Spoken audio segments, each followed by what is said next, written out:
नमस्कार दोस्तों, हमारा एक नए स्टोरी वीडियो में आप लोग का स्वागत है। दोस्तों, यह बहुत ही रोचक कहानी है जो आप लोग को भावुक कर देगा। एक जंगल की में बूढ़े गिद्ध की कहानी है और बरगद के पेड़ पर किस तरह गिद्ध रहता है। आइए उस कहानी के बारे में जानते हैं। उससे पहले दोस्तों, अगर आप हमारे चैनल पे नए हैं तो दोस्तों चैनल को सब्सक्राइब कर ले। अगर वीडियो अच्छा लगे तो लाइक कर दीजिएगा और अपने दोस्तों को भी शेयर कर दीजिए। बहुत ही ज्ञानवर्धक बातें आज बताने जा रहा हूं जो एक गिद्ध की है, जो आदमी को रोचक कर देगा। उससे प्रेरणा लेने की ज़रूरत है। दोस्तों, एक जंगल में एक बरगद का पेड़ था। उस पेड़ पर काफ़ी पक्षी, हर तरह के पक्षी, गीद, कौवे, मैनी, चुनमुन्नी, जो भी है, जितने भी है, तोता है, तरह तरह के पक्षियाँ रहा करते थे। सब पक्षी उस गेद पे रहते थे। धीरे धीरे समय बीतता गया और वह पक्षी सब अपना दिन भर खाना चुनते और जाकर के रात में वो वृक्ष पर रहते। लेकिन एक समय ऐसा आया जब धीरे धीरे बारिश कम होने लगा और पेड़ सब सूखने लगे।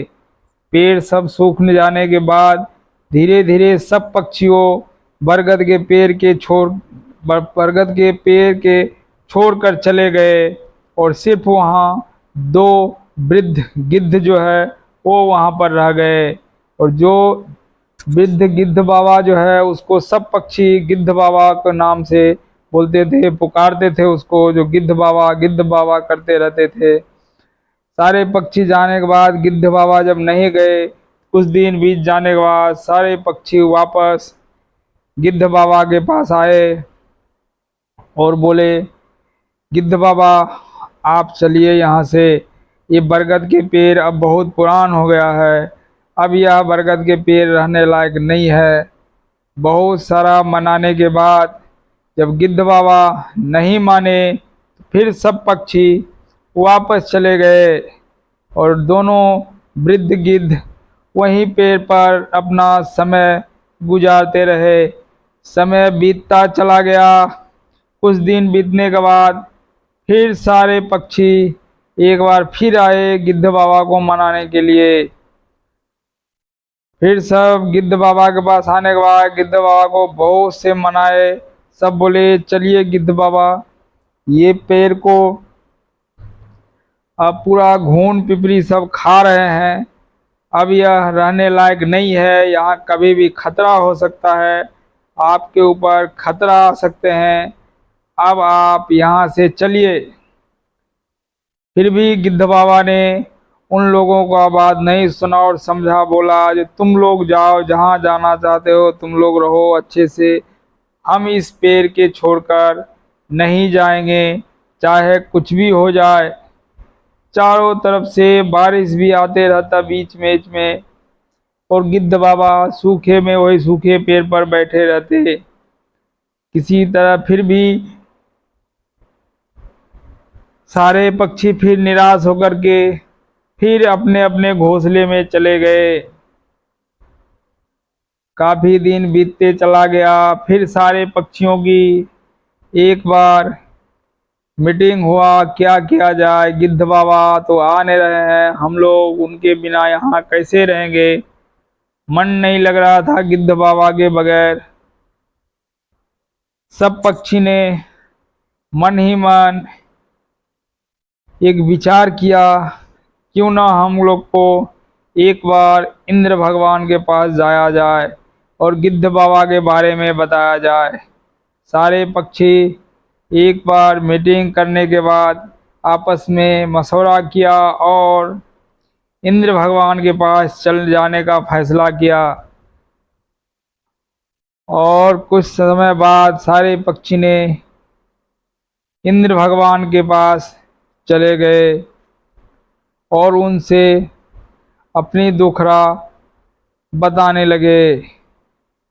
सारे पक्षियों का झुंड एक साथ इंद्र भगवान के दरबार में पहुंचने पर इंद्र भगवान भी सोचे, ये क्या हो गया, इतना पक्षी एक साथ क्यों हमारे दरबार में आया है, ये तरह तरह के पक्षी, क्या हो गया आज, ये लोग इतना मायूस होके हमारे दरबार में पहुंच गया है। इंद्र भगवान ने बोले, क्या हुआ पक्षी, तुम लोग क्यों हमारे पास आए हो। पक्षी ने अपनी आप विधि बताई, जो बोले जो हमारे साथ दो गिद्ध थे जिनको हम गिद्ध बाबा के नाम से जानते थे, गिद्ध बाबा कहते हैं, वो जंगल में एक सूखे बरगद के पेड़ पर बैठे हैं और कई बार मनाने के बाद भी गिद्ध बाबा नहीं आ रहे हैं। हम इसी उम्मीद लेकर के आपके पास आए हैं कि आप चलिए और उनको अच्छी तरह समझाइए, क्योंकि वो पेड़ बहुत पुराना हो चुका है। गिद्ध बाबा को जान का खतरा है, पूरा पेड़ को घून पिपरी खा रहा है, डालियां टूटकर नीचे गिर रहे हैं, फिर भी गिद्ध बाबा वहां से आने को तैयार नहीं है। इतना कहने के बाद इंद्रदेव वहां से उठे और चल दिए गिद्ध बाबा के समझाने के लिए। और गिद्ध बाबा देखिए तो वहीं सूखी डाली पर गिद्ध बाबा बैठे हुए थे। फिर उनसे कहने लगे, क्या हुआ गिद्ध महाराज, आप यहाँ क्यों बैठे हो, जब सब पक्षियाँ यहाँ से चले गए आप यहाँ से क्यों नहीं जा रहे हो, यहाँ आपका जान का खतरा है। इंद्र भगवान के लाख समझाने के बाद भी गिद्ध बाबा नहीं माने। फिर इंद्र भगवान बोले, बोलिए क्या दिक्कत है। तो गिद्ध बाबा ने उनको बताया कि हे प्रभु, मैं इसी वृक्ष पे जन्म लिया हूँ, हमारे जब हम छोटे थे तो हमारे माता पिता की मृत्यु हो गई इसी पेड़ पे, उन्होंने स्वर्गलोक पधार गए और हम दोनों यहीं पे जीवन यापन करते आए हैं बचपन से इस बरगद के पेड़ पर, और सारा जीवन हमारा इसी बरगद के पेड़ पर बीता है। और आज हम इस बरगद को पेड़ को छोड़कर कैसे चले जाएं, जिस दिन ये हरा भरा था, हमको हर तरह के खुशियां दे रहा था, इसी पर हम रहे, इसी पर बाहर से भोजन करके हम इसी पर आते थे, खाते थे, इसी पर समय हमारा बीतता गया और इसी पे हमारी ज़िंदगी की अब आखिरी समय भी यहीं बीतेगा, हम नहीं जाएंगे।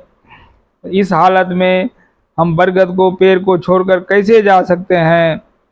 इतना सुनकर इंद्र भगवान भी भावुक हो गए और बोले, हे गिद्ध महाराज, आपने तो सही बात बताई, लेकिन ये बताओ हमसे क्या चाहते हो, हम कुछ मदद करना चाहते हैं, तुम हमसे एक वरदान मांग लो, तुम जो बोलेगो वो मैं देना चाहता हूँ। गिद्ध बाबा ने बोला, नहीं, मुझे कुछ नहीं चाहिए। कई बार जिद करने के बाद गिद्ध बाबा ने बोला, ठीक है महाराज, अगर आपको देना ही है प्रभु, तो इस पेड़ को वापस हरा भरा कर दीजिए। ये जो बारिश की वजह से जंगल के सारे पेड़ सूख रहे हैं, इसको वापस हरा भरा कर दीजिए। इंद्र भगवान ने बोला, यथा तथास्तु, और ये पेड़ को वापस जैसे का तैसे हो गया कर दिए। बारिश के कारण वर्षा भी होने लगा, भगवान प्रभु वर्षा भी बरसा दिए, सारे पेड़ हरे भरे हो गए और जितने पक्षी जो दूर दूर रहे थे सब वहाँ पर आकर रहने लगे। दोस्तों, इस वीडियो से, ये कहानी से यही सीख मिलता है, दोस्त अपने लिए तो सब जीता है, दूसरों के लिए जिए, दूसरों का उपकार करें, और कैसे सब दूसरों का उपकार करते हैं ये गिद्ध महाराज से सीखें। हम अपने अपने जीने से क्या फ़ायदा जब दूसरों के लिए नहीं जिया। जय हिंद, जय भारत।